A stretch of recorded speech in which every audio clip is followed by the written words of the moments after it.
Welcome back to the show. It's Thursday, the 22nd. Hope all of you having a good morning. Got my coffee right here. We got a lot to talk about. We're going to dive into Andy Reid. His son's still in prison, serving that 3-year long-term. Adrian Peterson selling off trophies. Joe Burrow, is he worth all that money? All the way down to Drake.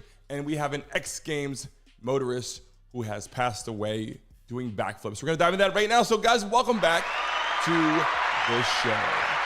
We got to dive into, and we are going to start right now. Let's talk about it right now. Andy Reid, what has he fought through?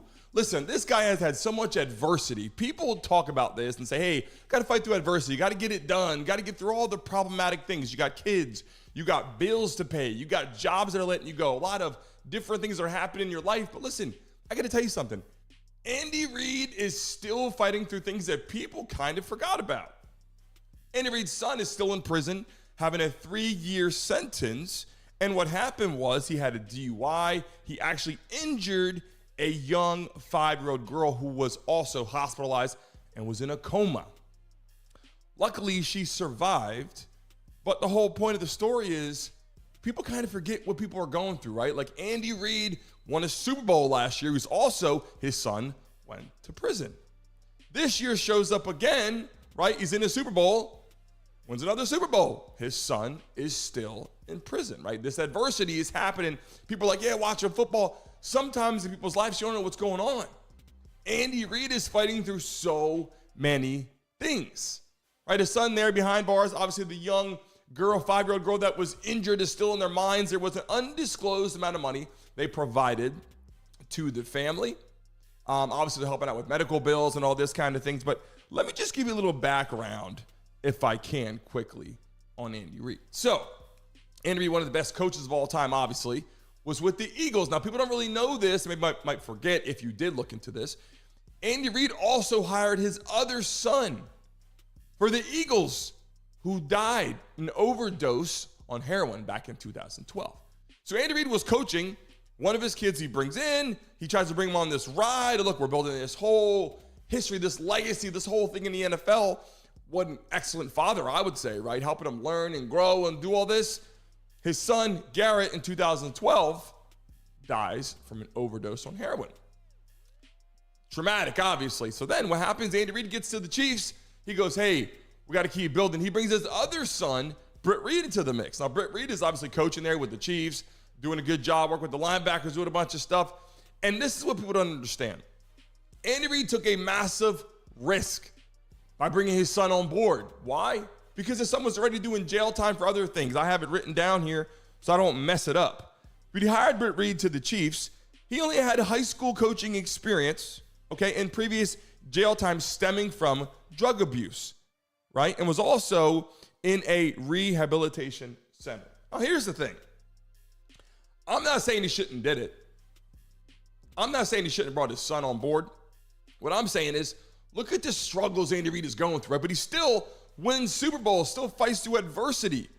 He got his kid there, and his kid goes to prison. He's still out there coaching, trying to make plays, talking to Patrick Mahomes, talking to Travis Kelce, which we're going to lead to in a second. This is a picture. Now, obviously, people are going to take this the wrong way and say, oh, look, backlash. You shouldn't treat him like that. But this is what I'm trying to tell you.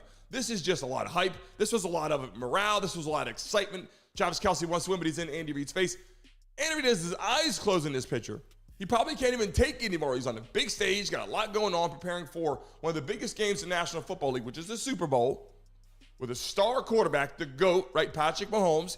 Doesn't even have a star talented receiver, as most teams do. In the back of his mind, he's got things happening at home, son in prison, other experiences going on, and then he's dealing with this. It's like, how much could this man handle, right? How much could this man handle? And then what happens? Guy wins a Super Bowl. And it's like, I wanted to bring this to attention today because these are the kind of things that people are fighting through adversity. People are like, wow, maybe not even known that.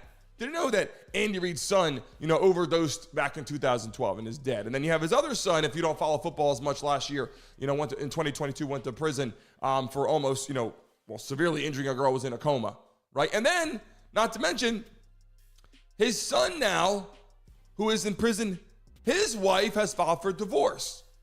So now he's dealing with that. So listen, being that he's in prison, obviously, and Andy Reid is out, Andy Reid's trying to help and fight through those things. So it's like, this was a lot of traumatic years over the course of time in the NFL, coaching a franchise, running an organization, and trying to be one of the best coaches ever. This just shows the amount of adversity that people are fighting and you don't even know it. So if you're here for the first time today, welcome to the live, and I appreciate you guys all tuning in. Put where you're from and communicate on here live. I really appreciate that. As we move forward here and dive into the next topic conversation, which is former NFL running back Adrian Peterson is going broke. Quote unquote, going broke in the media. And here's the thing. Adrian Peterson, one of the best running backs ever played in the National Football League. Loved watching him play. And why I really loved him is he was tall like me. I played running back, which is a lot more difficult to do. Everybody can see you. You can't hide behind the line. You got to make moves. You got to be fast. You got to be strong. Adrian Peterson was one of those guys. Loved watching him play. But now they're saying Adrian Peterson is selling his trophies, his memorabilia, his jerseys, like all these things. And then he said, no, that's not true. He claimed it wasn't true, but people are saying we're buying it. So it's like, why would Adrian Peterson be going broke after all that money? What are NFL players spending their money on? Houses, restaurants, bars, lounges. Are they putting them in the wrong places? Traveling, spending it on girls. Who knows what they're spending money on? But apparently they're saying right now that Adrian Peterson is going broke and he's selling all his stuff. So if you go to his office at his house or whatever, I'm sure he has trophies and accolades and medals and all kinds of stuff on here. And he's like, that's not true. And you got people online like, yeah, it is true. I'm buying it. So people are like, no, I actually bought some of the memorabilia. It's in my house. So people are going to start posting content and posting pictures online with this stuff. And he's like, I'm not selling it. So it's either they stole it or Adrian Peterson is going flat broke. And I got a whole bunch of stuff here in notes that says, what are some of the things he spent his money on? And maybe the truth is he was heading the wrong direction, or maybe it could be a media stunt. We're going to move forward here to another next topic and conversation because, listen, a lot of people right now in the National Football League are talking about the quarterbacks and who they're bringing in, right? The most important part of your offense for sure and of your team now is your quarterback. It's been your quarterback for a long time. We know that, but now more than ever, the bar has been lifted. The bar is going up, it's going up, it's going up, and this is what we're talking about right now. Joe Burrow. Is he worth $275 million? Okay, let that sink in. $275 million, 5 years. He was the first pick in the NFL draft to the Bengals. First round, first pick, $275 million, 5-year contract, $55 million a year. Now, Joe Burrow is just a young guy in the NFL, obviously learning, growing, building, gets a massive contract. He is 6'4". He's 27 years old. Is Joe Burrow worth the money? Some people say yes, some people say no, but here's what I got to tell you. Joe Burrow is a National Football League quarterback. He's a guy that's got the stature, he's got the build, he's got the arm talent, he's got the accuracy. The truth is he on the right team, right? That's the conversation people like to talk about. Is he on the right team? Every team is looking for a quarterback that can run their organization, that can show up in the locker room, that can lead their team to success, a guy that can win.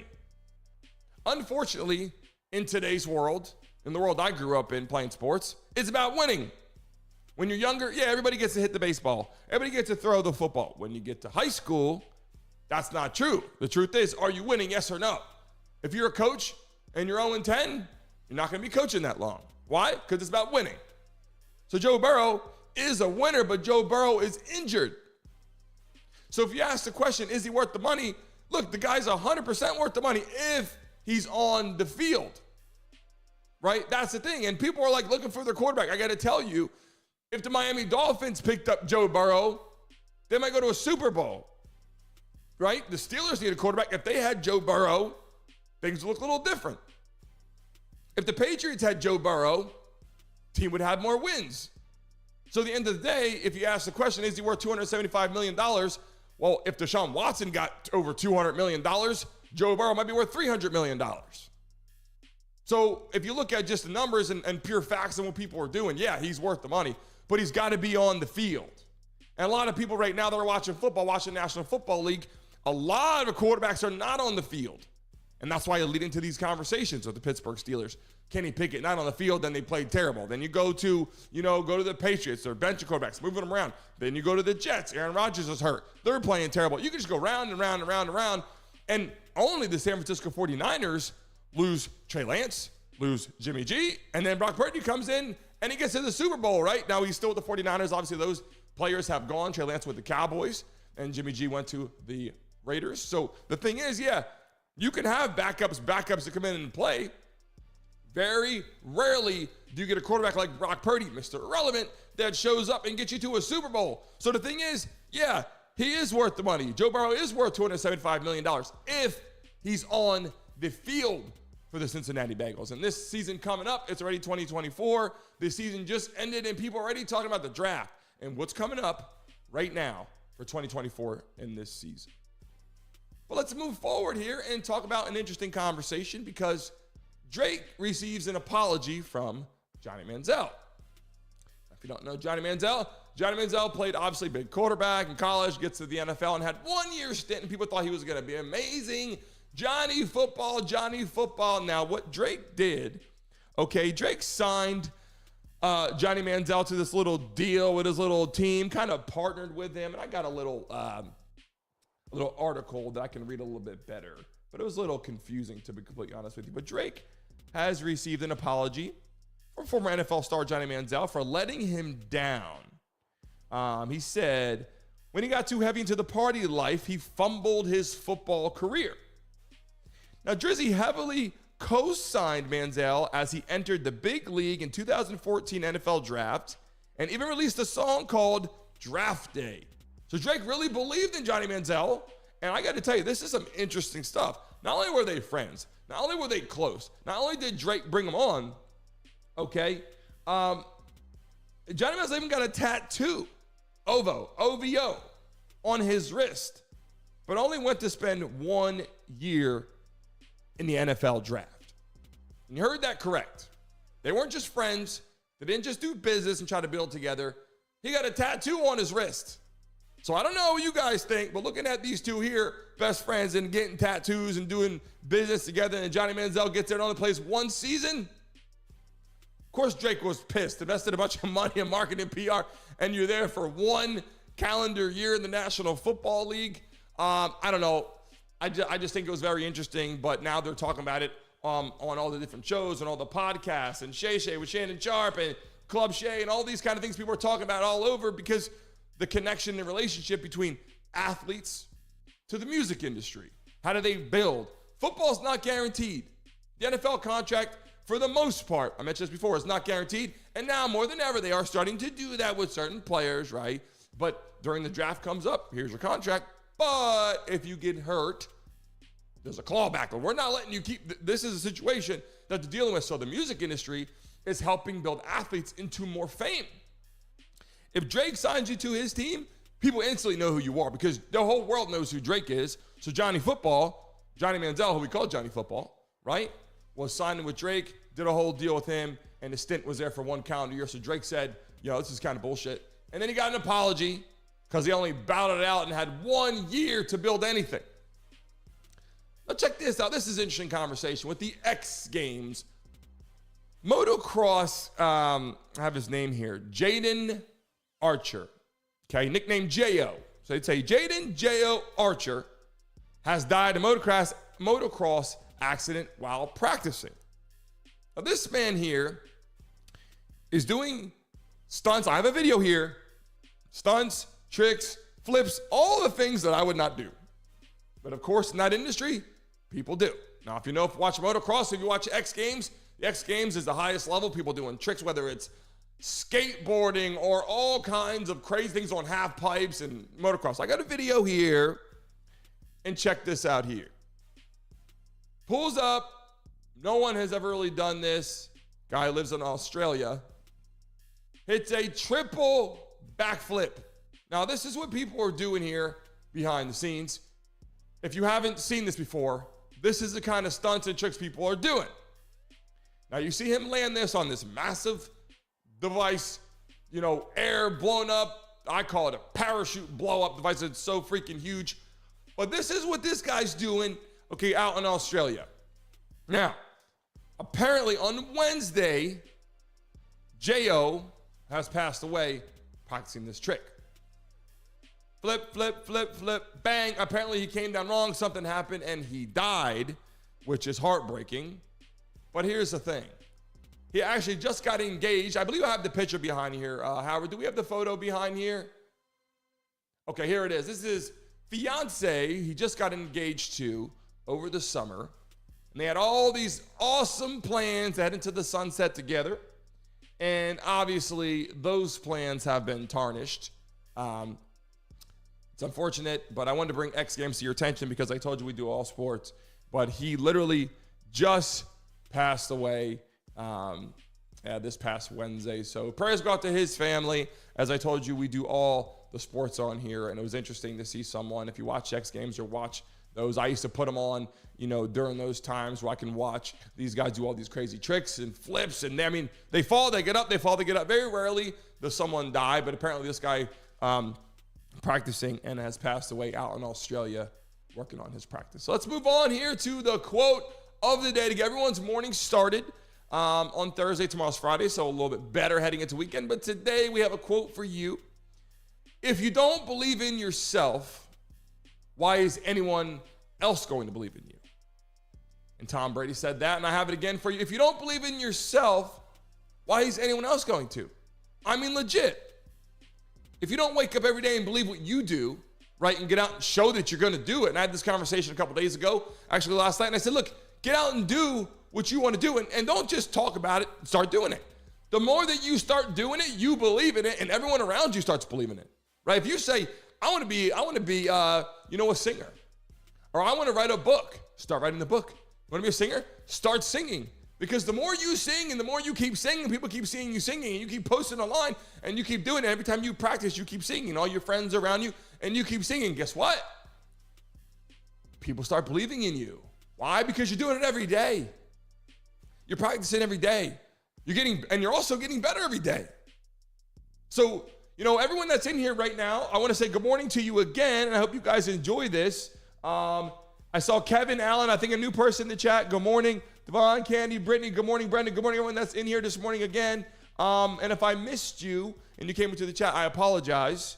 I just wanted to say good morning to all of you, and make sure that you read these quotes. I hope that I provide you a little bit of entertainment, interesting, little topics and things before you guys get your day started here at 10 a.m.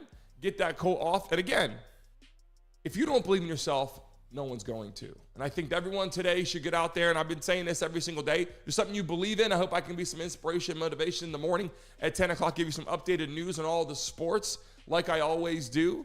NFL, NBA, MLB, fighting, boxing, any kind of sport, women's sports, and even today, motocross.